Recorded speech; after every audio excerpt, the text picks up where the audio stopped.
Senador. Gracias. Buenas tardes a todas, a todos. Muchas gracias por participar de este seminario, que como bien lo decía recién la locutora, lo hacemos en el marco del Día Mundial contra la Trata y también en el marco de los 40 años de la recuperación de la democracia de nuestro país. En el año 2013, la Asamblea General de las Naciones Unidas determinó que los 30 de julio de cada año se conmemore el Día Mundial contra la Trata, justamente para visibilizar y concientizar lo que sufren las víctimas y lo que es este flagelo en la sociedad. Charlando un poco con las integrantes de la RAD, realmente muchas veces es difícil entender las situaciones que pasan,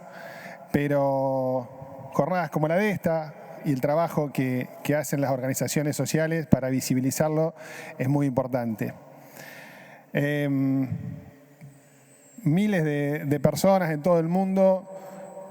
por condiciones económicas, sociales, políticas, por su origen étnico,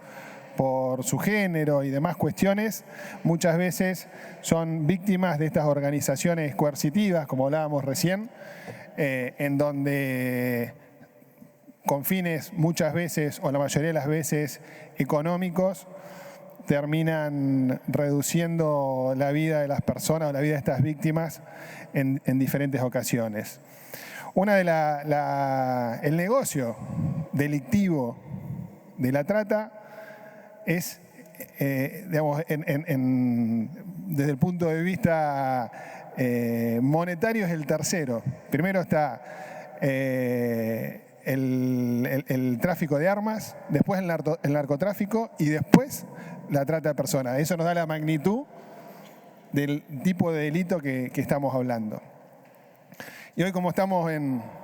el Senado de la Nación, en esta Casa de las Provincias, en el lugar más federal de las instituciones nacionales, también quería hacer una breve síntesis de la diferente normativa que el Congreso Nacional ha aprobado en los últimos años en función de la lucha contra este flagelo. En el año 2002 se sancionó la ley 25.632, que adopta las disposiciones de la Convención de las Naciones Unidas contra la delincuencia organizada transnacional, algo que hablábamos recién también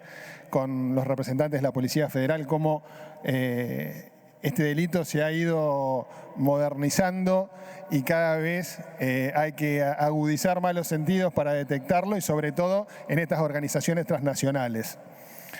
Posteriormente, en el año 2008, se aprobó la ley 26.364, una ley muy importante que es la de prevención y sanción de la trata de personas y asistencia a las víctimas. A partir de esta normativa se tipifica la trata de personas como un delito federal, algo muy importante también, y establece diferentes medidas destinadas a prevenir y sancionar el flagelo, pero también importante que ya empieza a tener un rol más importante el Estado para la asistencia a las víctimas. Algo que también se ha trabajado mucho desde las organizaciones, desde diferentes estamentos del orden institucional, pero también de las organizaciones de la vida civil. Y a partir de ahí también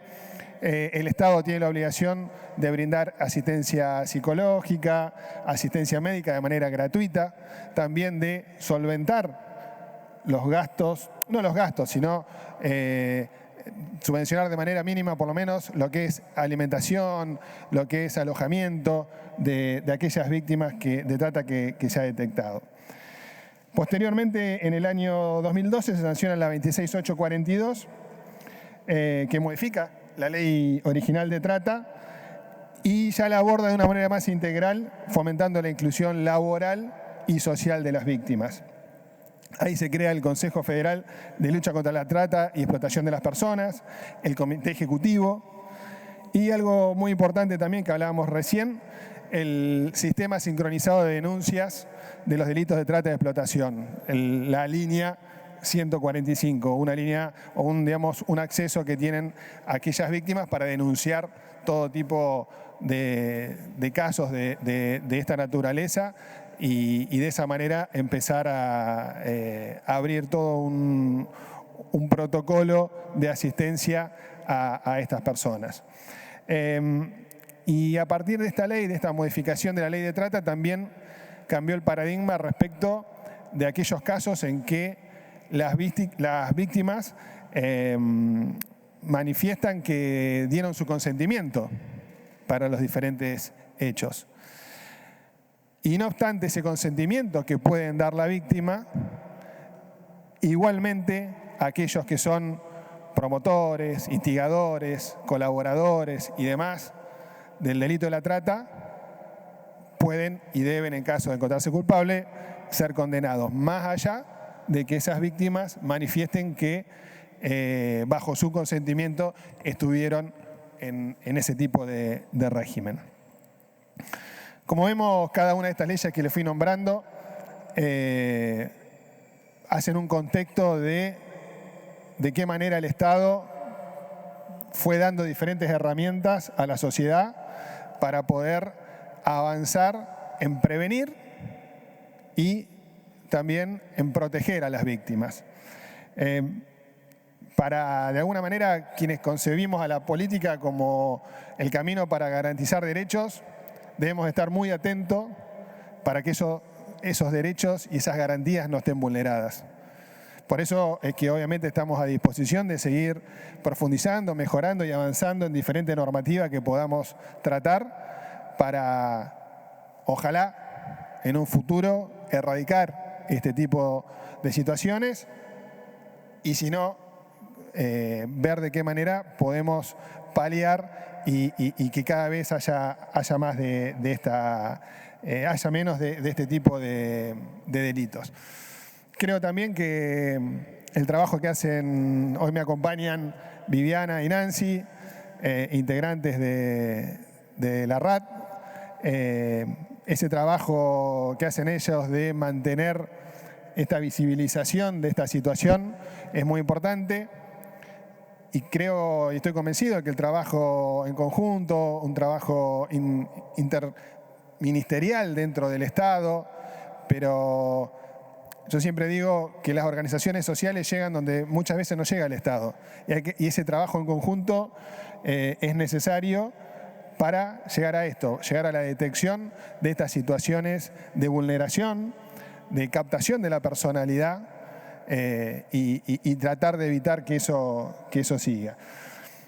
Charlando recién con la gente del Departamento de Trata de la Policía Federal, nos contaban un poco cómo se van ayornando estas nuevas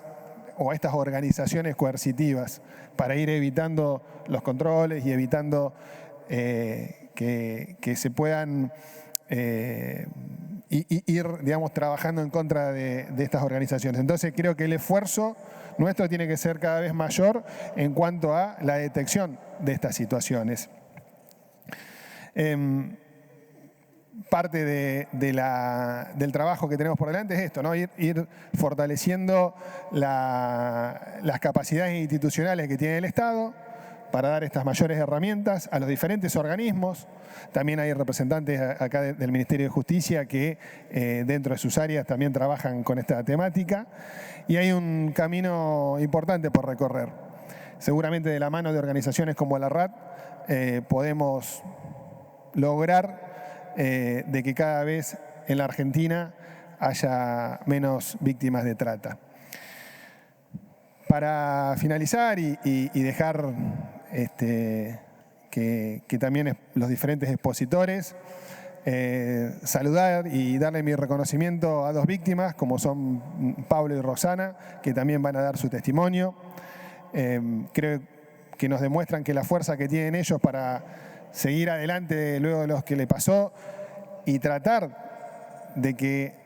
en los casos de las organizaciones en los que estuvieron ellos o que fueron víctimas ellos, tratar de avanzar desde diferentes procesos judiciales, pero seguir visibilizando lo que a ellos les pasó para que no vuelva a repetirse. Sobre todo,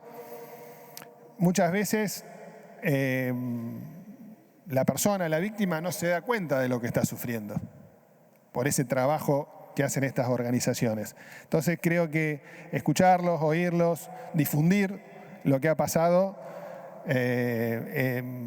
digamos, ayuda a avanzar en estos temas. Simplemente darles la bienvenida, agradecerle nos acompaña la secretaria administrativa del Senado, el director de Relaciones de acá del Senado de la Nación, que nos brindaron la posibilidad de hoy estar aquí, a Diego, a Lili, que son dos compañeros de La Pampa, ministro de Desarrollo Social, y la secretaria de la Mujer, que siempre nos acompañan, a los representantes de la Policía Federal, a los sobrevivientes, a los representantes también del Gobierno Nacional, por acompañarnos y por haber elegido este lugar para este seminario, para, como les decía al principio, seguir visibilizando y seguir concientizando que debemos ayudar a las víctimas de este flagelo. Muchísimas gracias.